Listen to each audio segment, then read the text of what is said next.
नहीं, यदि एक वाक्य में पूछें तो मैं ये कहूंगा कि इस कामयाबी से गगनयान की यात्रा का जो आखिरी पड़ाव है उसकी तरफ आज हमने पहला कदम उठाया है। The first step in the last leg of journey towards the launch of Gaganyaan.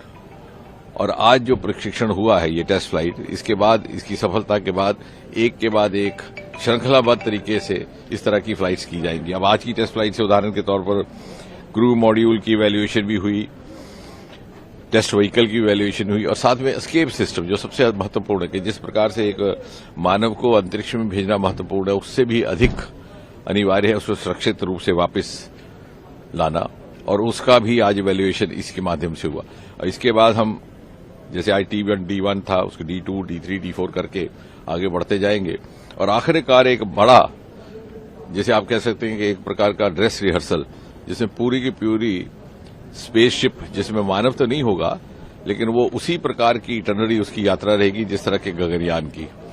और फिर गगनयान के जाने से लगभग 4-6 महीने पहले एक रोबोटिक, एक महिला रोबोट रहेंगी, बायोमित्र, वो उसी प्रकार की प्रक्रिया फंक्शनिंग करेंगी। वही उनको जो जिस प्रकार के हमारे अंतरिक्ष में जाने वाले मानव एस्ट्रोनॉट्स की जिम्मेवारियां रहेंगी, उन्हीं को वो संपन्न करेंगी और सुरक्षित वापस पानी में जब वो वापस लौटेंगी और उन्हें सुरक्षित निकाला जाएगा, उसके बाद फिर वो मरहला आएगा कि एक गगनयान लगभग 2025 में हम भेज पाएंगे। अब मुझे लगता है कि अब वो स्थिति आ गई है, प्रमाणित तौर पर विश्व मान चुका है कि वो जमाना जाता रहा। हालांकि हमारी अंतरिक्ष की यात्रा बहुत देर से प्रारंभ हुई थी, यदि आप तुलना करें तत्कालीन सोवियत यूनियन के साथ या अमेरिका के साथ, लेकिन आज हम उस स्थिति में हैं कि हमारी लाई गई जानकारी, हमारी लाई गई सूचनाएं दूसरे देश साझा करने के लिए तत्पर रहते हैं। उदाहरण के तौर पर चंद्रयान हमारा सदर्न पोल पर जाकर के लैंड हुआ है, जहां पहली बार इस प्रकार की लैंडिंग हुई है, और वहां से जो जानकारियां प्राप्त हुई अभी तक साझा तो नहीं हुई, लेकिन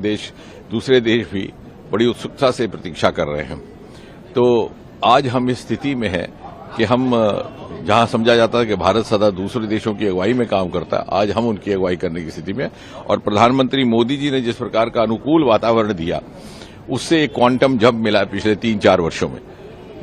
ये कोई साधारण बात नहीं है कि आज से 3-4 वर्ष पहले तक हमारे यहाँ मात्र 4 या 5 स्टार्टअप्स हुआ करते थे इसरो में, आज उसकी बढ़कर के संख्या 150 से अधिक हो गई। उनमें से बहुत से एंटरप्रेन्योर बन गए। वो इसलिए कि मोदी जी ने पुरानी बंदिशों से हमें मुक्त कर दिया, broken the taboos of the past.